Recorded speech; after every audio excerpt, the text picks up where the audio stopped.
Yo guys, what's up? I know it's been a while since I've uploaded a video. In fact, it's yeah, a lot of stuff has happened since I last uploaded my last video. I think my last video was like in 2019, and safe to say a lot of crazy shit happened since then. It's kind of crazy. It's already been like what 1, 2, 3, 4, like 5 years. Crazy. It's been 5 years since my last video. Here's the thing, right? I've always like just done YouTube as a side thing, just for fun. Just to see what happens, just to see what just as a pastime kind of thing. And like I definitely do think I want to do a little bit more of it now in the future.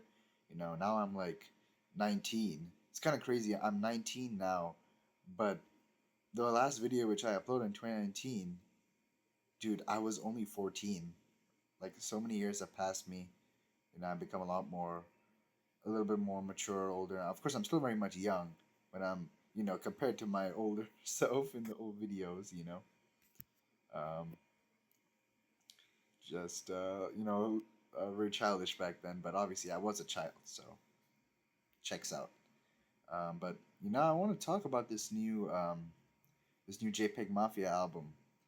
Um, so, you guys, just to give you guys a little background, I got into JPEG Mafia in 2021 when Hazard Duty Pay dropped. Um, Hazard Duty Pay is one of Peggy's biggest singles, right? So it was playing and it was getting around at the time, and I listened to it and I really liked it. I really loved the sample. I loved Peggy's energy on it. Still do, of course. Still, Hazard Duty Pay is an amazing song, obviously.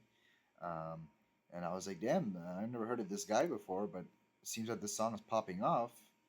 And I decided to check him out. And LP was not out yet, but he had EP, the first EP that he released in 2020 out, and EP2 was out, I think, by that point. Or I may be wrong, but I remember EP1 was there. And I listened to it. It didn't exactly click with me at first immediately. I definitely was definitely was a little bit jarring at first. I was like, "Whoa, this is kind of crazy." There's like a lot of stuff going on, and that's just EP1, by the way. If you know JPEG's discography, you know he has much more chaotic and crazier stuff than EP1. In retrospect, now I'm looking at EP1. EP1 is one of his tamer albums. Well, it's not an album, but you know what I'm saying. It's one of his tamer projects sonically. But at the time, even that was a lot for me. And listened to EP1, and I think I was put off by it, and I didn't really listen to much JPEG again. But I definitely was intrigued by him. And then, of course, later on in 2021, LP dropped, right? And I listened to obviously the version that released on streaming services, which is obviously not the intended version by Peggy. It's the LP online version, as it's now called. Um, but of course, I ended up, of course, listening to the way it was intended later on that year as well, with Offline, which came out on Bandcamp. And I think in like 2022, finally, Peggy was able to clear all the samples and all those issues with the label and everything. And now, Offline is now on the streaming services. And I love that album. That album clicked with me on first listen, unlike EP1 and EP2. Um, EP2 was a little bit more, singy, rappy kind of thing, which I actually kind of liked. Um, but LP, I mean, everyone now regards LP as kind of like a modern classic already. It's only been out for 3 years, but it's kind of already being hailed as a classic, and I would be inclined to agree as well. Um, that's probably my second favorite Peggy album, probably my second favorite. For me, it's a very close toss-up for my favorite Peggy album between LP, of course, the offline version, and All My Heroes Are Cornballs. Cornballs and those two for me are like I think still Peggy's best projects till this day. Um, there's just something about those two that I really haven't fully ever gotten over. I think just by a margin, I would have to pick Cornballs, just because I feel like goes in a lot more direction sonically, and I just like melodic Peggy. I just like, uh, you know, Peggy when he gets in that singy feeling, that auto tune sort of crooning, like that crooning sort of sound. Usually, a lot of people frown upon like auto tune and like a lot of crooning and stuff like that, excessive. But when Peggy does it, for some reason, Peggy, I feel like it works. It works pretty well. Um, but the thing is, in Cornballs, there is auto crooning, but there's also a bunch of moments where he's just straight up singing without any auto tune, and it actually sounds pretty good. You know, uh, I genuinely think Cornballs is a masterpiece. Genuinely, I think Cornballs and LP Offline are the two Peggy projects which I feel like is closest to a masterpiece. I consider Cornballs a masterpiece, and I think Offline is almost there. Like, if I had to get a rating out of 10 for those two, you know, I'd probably give LP Offline like a 9.5 out of 10. It's almost there. And I give Cornballs probably a 10 out of 10. I think it's the only Peggy album worthy of the 10 out of 10 rating. Um, I just fucking love that album, and I still really haven't gotten over it after I listened to it for the first time. So I'm very much well versed in Peggy now, obviously. And when Scaring the Hose was announced and ended up releasing last year, I was super excited, super hyped. I already love Danny Brown as well, so I was like, damn, these two together is gonna be insane, right? Um, and of course, Getting the Hose ended up becoming in my top three favorite albums of 2023. Probably my album of the year. I mean, what an album! And I'm so glad that album actually kind of blew up because now a lot of people started getting into Danny Brown and Peggy, which I feel like is in a long time deserved. It's a long time coming. I feel like more people should have gotten into Peggy a while ago, but I'm glad now people are starting to get into Peggy now with the release of Getting the Hose, and that's why a lot of people now are paying attention to this album, which is obviously his latest studio album. It's been out for pretty much almost exactly a month now. It came out on August 1st. I just to let you guys know, this is not a reaction video. I already listened to this full album the day it came out, and I absolutely loved it, and I love it right now. And this video is mostly just giving all my overall thoughts and I guess like a little review of the full album. Um, I mean, I was very much long awaiting for Peggy's next solo album, because this is actually the longest, like I think, like time duration wise, I think it's like the longest wait time we've ever had in between two Peggy solo albums. I mean, if we consider Scaring the Hose as part of Peggy's overall discography, then yeah, we only really had to wait 2 years for Scaring the Hose, which is kind of how much we had to wait for in between Cornballs and Offline. And in between Cornballs and Offline, we got EP 1 and 2 as well. But in this case, we didn't really get any EPs or anything in between Offline and Scaring the Hose. But 2 years is something that Peggy has done before. I mean, there was also a 2 year gap between Black Ben Carson and Veteran, if I'm not mistaken. If you look at the years, I think like Black Ben Carson was like 2016, and Veteran came out in like 2018. So that's not like uncommon in Peggy's discography, the wait times and stuff. But Scaring the Hose is very much a collaborative album, very much a partnership between two amazing rappers. But a Peggy solo album is a very different venture from that kind of album. I feel like Scaring the Hose and this album are super duper different from each other, sonically. And you'll get it immediately from this first song right here. I scream this in the mirror before I interact with anyone. I mean, if that's not a Peggy title, if that's not a JPEG Mafia title right there, then I don't know what is. I mean, this track is a banging ass intro. I listened to both "Don't Rely on Other Men," the single version, and "Sin Miedo" when they came out as singles, and I was clearly, hearing more use of electric guitar, and slightly more rock and sort of, I guess you could say, punk elements in it, and this song just blasted me with it, and I feel like this song is the song with the most of straight up just rock, hard rock, kind of Black Sabbathy in a way. You know what I mean? It's kind of crazy actually. Um, yeah, and it's only like a minute 48 seconds, but dude, what a banging ass intro, and really sets the tone for the rest of the album. And I think it perfectly is perfectly followed by Sin Miedo. I'm gonna give a ranking to each track, by the way. So I screamed this in the mirror before I interacted one. Pretty banging track, pretty crazy opener. But it very much is that. It very much is an opening track, and because of a short length as well, I probably give it a solid 8 out of 10. It's a banging ass track though. But if it was an actual longer full fledged track, I feel this could be a 9 out of 10. So I'm gonna give it an 8 out of 10 right now. Now Sin Mie though, when it came out as a single, I already loved it. And so, I really don't have much to say. This song is actually one of my favorite songs of this year, straight up. Um, it's really fast, like really quickly has gone up the ranks of like some of my favorite JPEG Mafia songs of all time. This song just fucking bangs. That Big Booty Hose sample is kind of genius. I can't lie. It sounds really absurd at first, but dude, he made it work insane. The guitars and the drums and kind of everything in the song just goes off. This is the certified banger of the track list. This is gonna get anybody going crazy, right? The mosh pits. I've seen the mosh pits at the concerts for this song. It's been looking insane, right? This one, probably 9.5 out of 10. I love this song. I think it's slowly rising to be one of Peggy's best songs ever, and it is the most streamed song from the album as well. I think Peggy releasing this as a single was kind of perfect. Honestly, I'm glad people are loving this song. Now, here sonically, we actually have quite a diversion here from Sin Me the one that screamed this. Both having that guitar, hard rock, pop punk element in it, but I'll Be Right There is very much straight up instrumental and sampling, and I think it's great.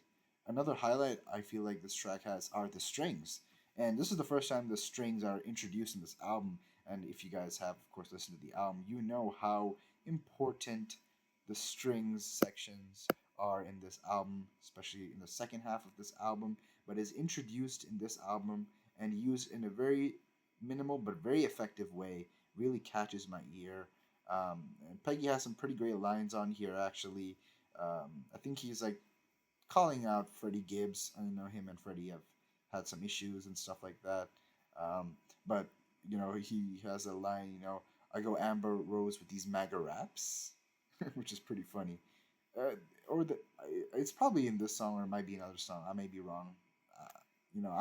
I'm actually going with doing this video no script, just going straight up thoughts. You know. Um, I'm pretty sure in this song also he's like, I had the boy face down, ass up, like yo baby mama be. Like that one's pretty funny as well. Kind of sus if you take it in a weird context, but you know what I'm saying. But yeah, I love the I'll be right there for you. I love that sample. That's great. Um, yeah, I mean that's another great song. That one's probably at 8.5 out of 10. Solid 8.5 out of 10 song right here.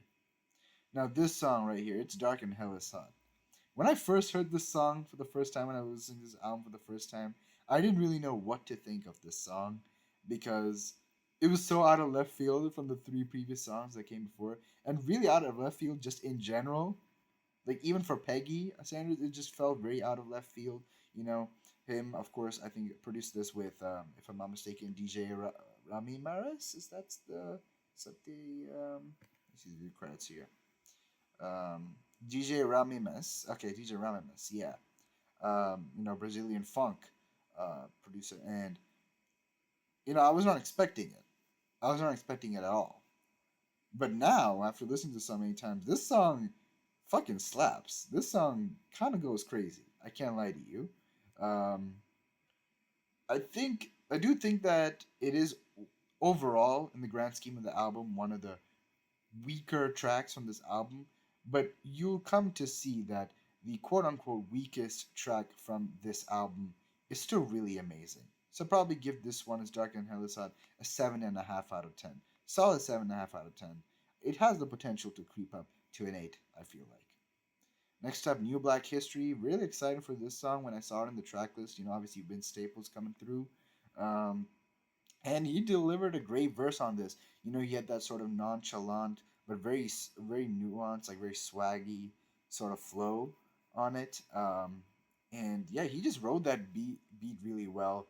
This one, if I'm not mistaken, is co-produced with Flume, who Peggy and him have, you know, already a pretty good collaboration, like ongoing with him.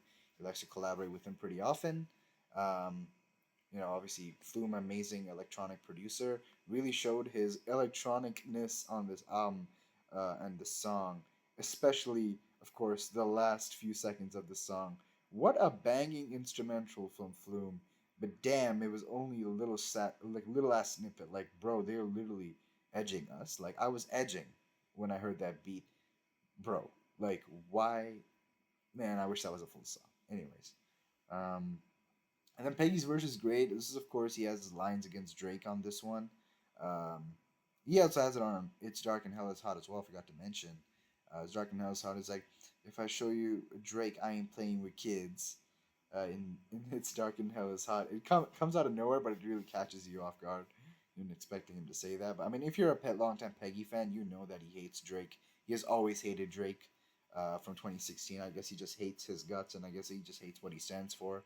I mean, he literally has his first song on his first studio album is called Drake Era, and the song literally tells he's trying to take us out of the Drake era. He's trying to take the game out of the Drake era. So yeah, he's always hated Drake. So it just in the context of the song, it just comes out of left field. And for us JPEG Mafia fans, it's pretty funny because we know this guy been hating on Drake. So yeah, on New Black History has the line like, "When y'all cashing out for PDFs and our words, you know, no drizzy," which is a pretty hilarious bar.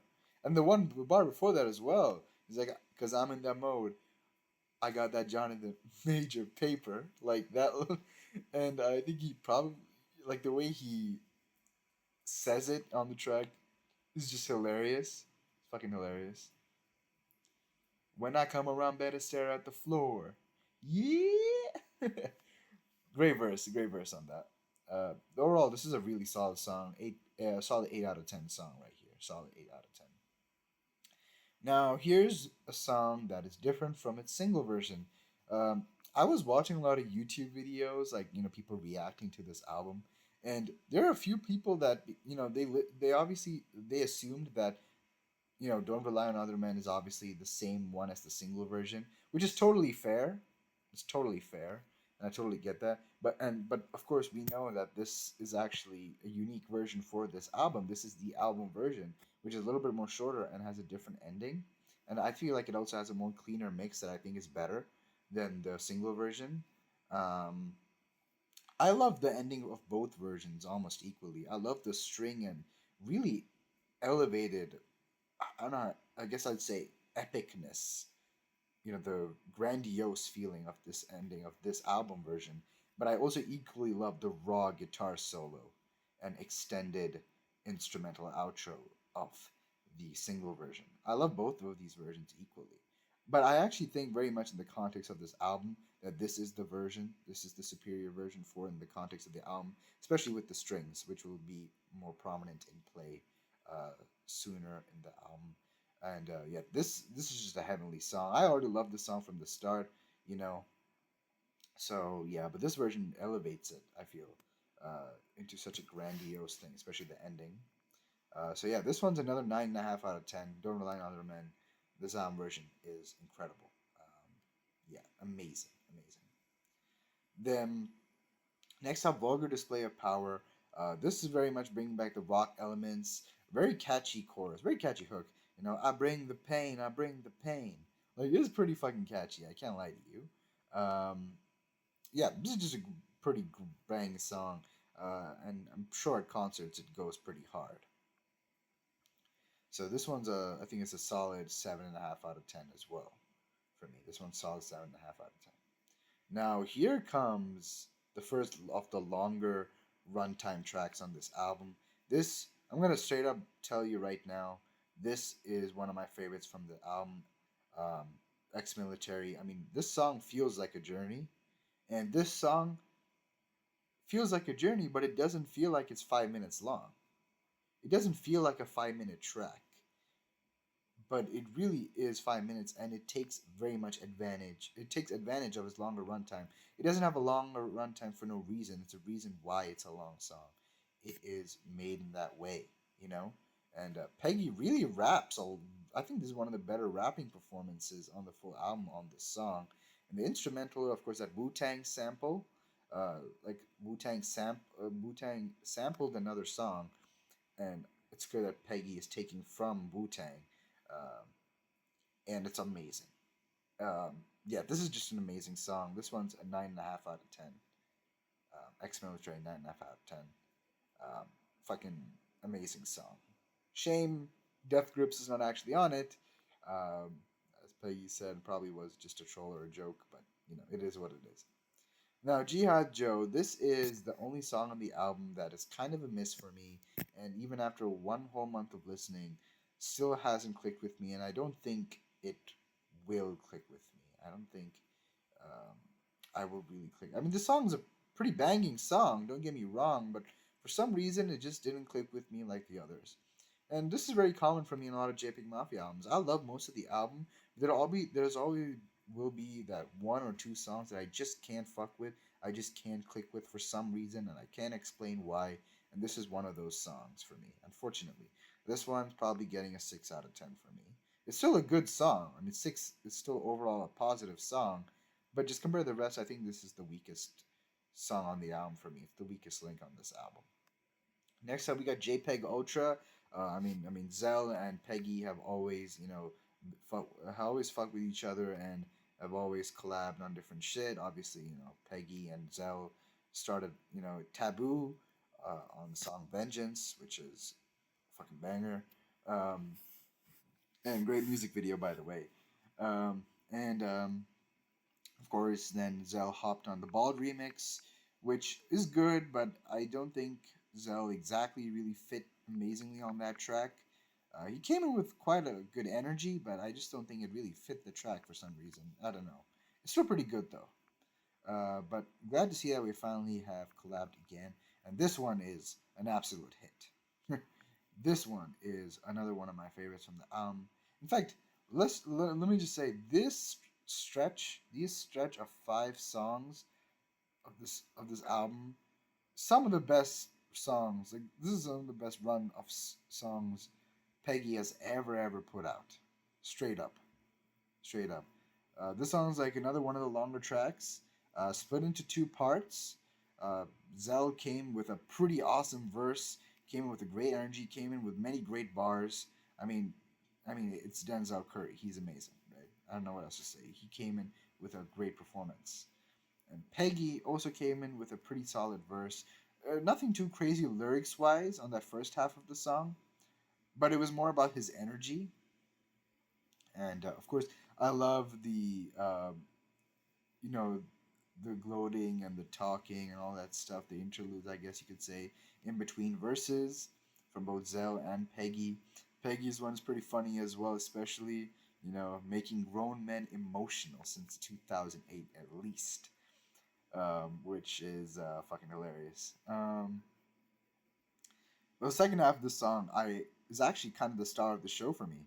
I love the acoustic guitar based and string based and heavenly vocals in the towards the end of this track. I love that instrumental, and Peggy really, I feel like, meshes well with that kind of instrumental, as we will see in the later tracks. Um, and yeah, and on that second verse, on the second half of the song, Peggy's really going in lyrics wise, and he's becoming slightly. He's I feel like he's becoming slowly a little bit more vulnerable in little hints in this song, and I think that was done on purpose because the rest of that album, Peggy slowly opens up until, of course, the final track. But we'll get to that. This is another amazing song. JPEG Ultra, solid 9 out of 10, solid track. Now, this is my favorite track from the album, and I think it's a lot of people's favorites too, for very good reason. This might be my song of the year.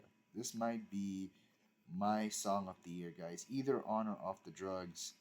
This instrumental is crazy, and the fact that this is an AI sample is kind of wild.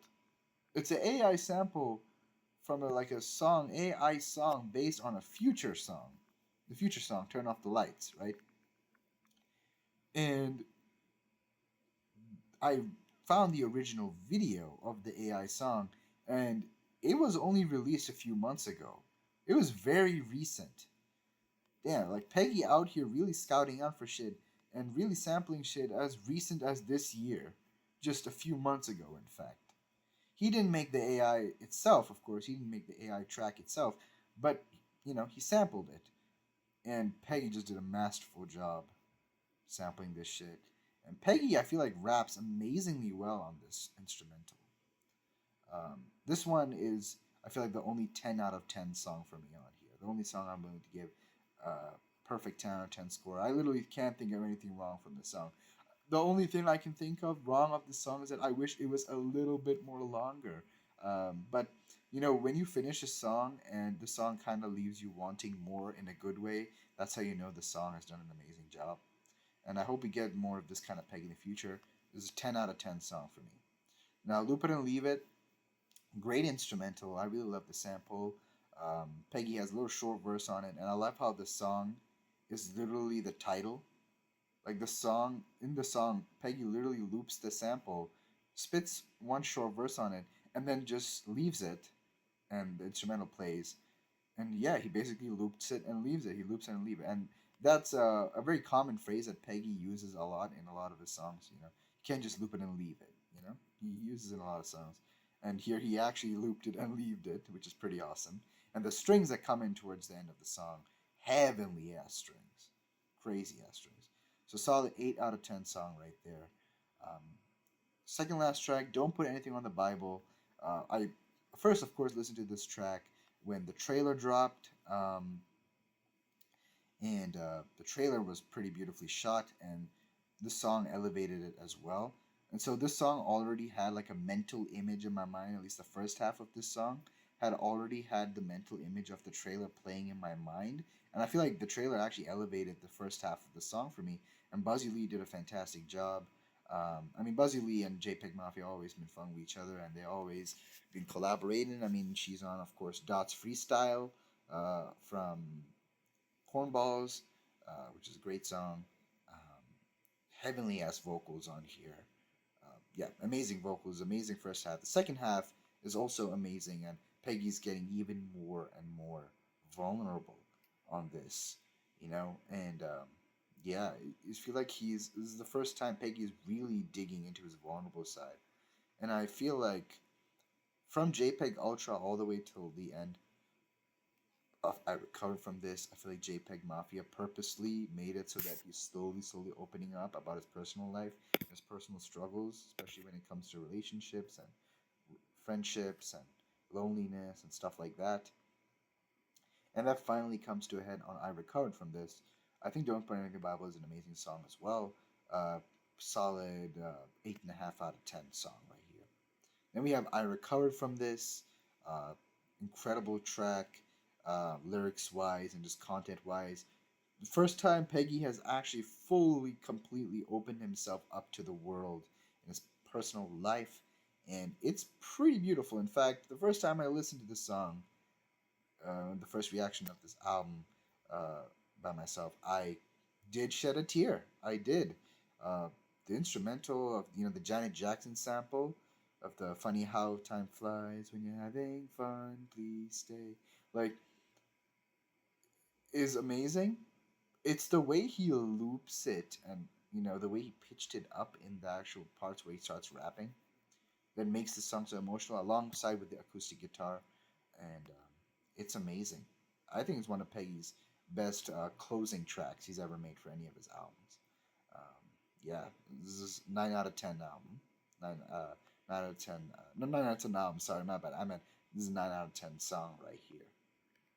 Um, so yeah, I mean, that is all of I laid out my life for you. Giving my quick thoughts on it, completely unscripted, no edits, because I'm kind of lazy, and I got a lot of shit to do, especially tomorrow. So yeah, um, overall, I give this album solid 8.5 out of 10. I think it's a solid 8.5 out of 10.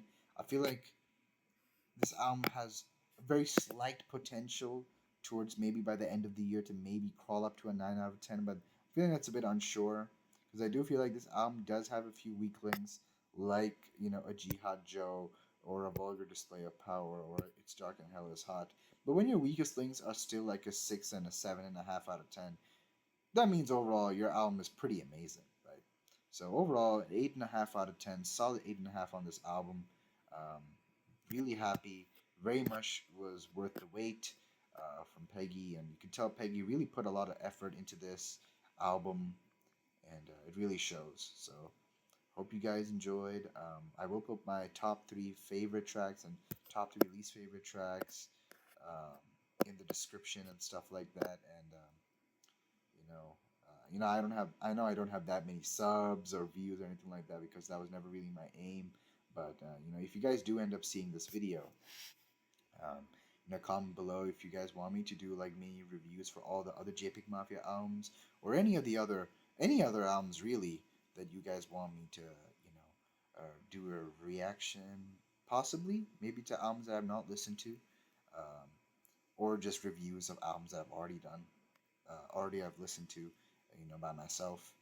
Um, you know, this album, this channel isn't really, was never really supposed to be just music focused always.